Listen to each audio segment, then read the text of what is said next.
Hello everyone, welcome to my new vlog. कैसे हैं आप लोग? आई होप बढ़िया होंगे, स्वस्थ होंगे, मस्त होंगे, क्योंकि बारिश का सीज़न है तो खुद का हेल्थ के बारे में भी ध्यान देना ही पड़ता है।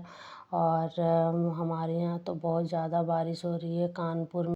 आज की न्यू वीडियो की शुरुआत मॉर्निंग से हो रही है और मॉर्निंग में ये हम स्टैटिक्स मैथ का स्टैटिक्स का जो है ना प्रैक्टिस कर रहे थे।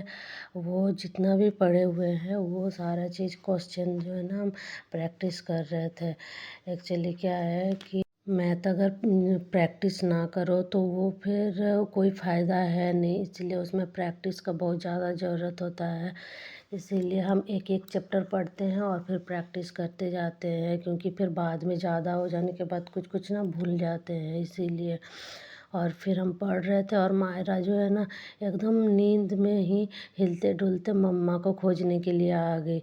और देखी कि यहाँ पे हम अपना पढ़ाई कर रहे हैं, तो फिर वो आई और फिर मेरा गोदी में आके बैठ गई। वो चाह रही थी कि मम्मा हमको फिर से जाके सुलाए।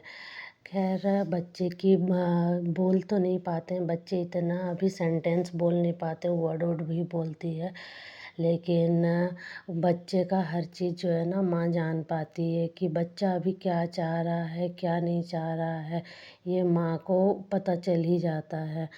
फिर क्या है, फिर वो उसको हम सुला रहे थे, बेड में सो गई, गोदी में ही सुला दिए। लेकिन जब हम बेड में उसको सुला रहे थे तो वो तुरंत ही उठ जा रही है, सोने ही नहीं खोज रही है। फिर टाइम भी हो जा रहा था इधर मायरा का पापा का ड्यूटी जाने का, और तो फिर हम क्या किए उसको, और मायरा के पापा के पास भी नहीं जा रही थी गोदी में, तो फिर क्या हुआ कि हमको खुद ही गोदी में ले कर के रोटी बनाना पड़ा, क्योंकि टाइम भी हो जा रहा था, ड्यूटी जाना था उनको। इसीलिए जो है ना हम उसको गोदी में ले कर के ही रोटी बनाए, और रोटी बना कर के जो है ना, लेकिन ऐसे रोटी का शेप ये गोल ही बना, ऐसे नहीं है कि ये टेढ़े मेढ़े भारत का नक्शा बन गया, गोल। खैर जिम्मेदारी है तो फिर जिम्मेदारी को निभाना ही पड़ेगा। एक महिला को जो हाउसवाइफ होती है उसको बच्चे को भी ध्यान देना पड़ता है, और घर के काम काज को भी ध्यान देना पड़ता है, और अपना करियर को भी ध्यान देना पड़ता है। कितना स्पेशल बनाया है भगवान ने मतलब हाउसवाइफ को, एक महिला को, कि महिला वो हर चीज़ कर सकती है, कि ऐसा नहीं है कि बच्चे हैं डिस्टर्ब कर रहा तो हम कुछ नहीं कर सकते, ऐसा बात नहीं है। एक लेडीज़ जो है ना सब कुछ कर सकती है, बहुत कुछ कर सकती है, उसके पास बहुत ज़्यादा पावर रहता है, भगवान ने उतना पावर दे ही रखा है।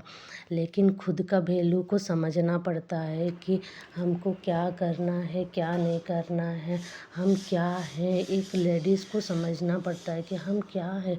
यदि एक लेडीज़ अपना वैल्यू को नहीं समझेगी तो फिर वो कुछ नहीं कर सकती, अपने लाइफ में कुछ नहीं कर सकती, इसीलिए उसको अपना वैल्यू को समझना पड़ेगा, ताकि वो कुछ मतलब वो बहुत कुछ कर सकती है।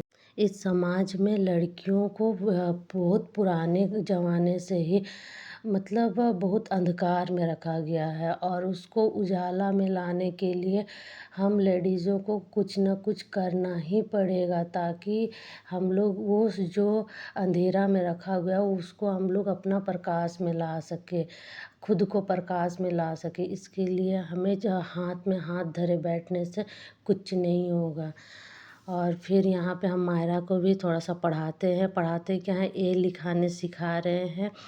और यहाँ पे वो क्या कर रही है, बार बार चौक जो है ना अपना गाल पे ले रही है, और फिर उसको लग रहा है कि हम होली लगा रहे हैं, मोबाइल में देखती है ना होली लगाते हुए, इसीलिए वो उसको वही समझ में आ रहा है। लेकिन वो हम बोले कि चलो अभी तो स्टार्टिंग ही है, वो अभी पूरा सारा तरफ लकीर उकीर करने सीख ही रही है।